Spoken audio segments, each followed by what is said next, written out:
இந்த அற்புதமான நேரத்துல ஒரு உண்மையை சொல்லணும்.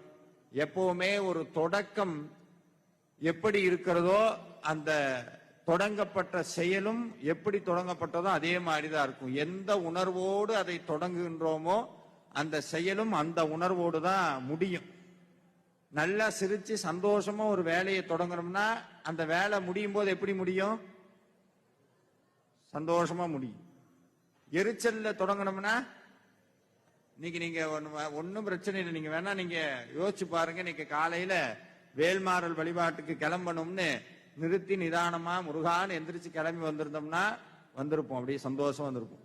லேட்டா எந்திரிச்சு ஆட்டோவை விட்டு பஸ்ஸை விட்டு அடிச்சு புடிச்சு இங்க வந்து படபட படபடன்னு வந்து எல்லாம் உட்கார்ந்தோம்னா அந்த இது அப்படியே படபடன்னு இருக்கும்.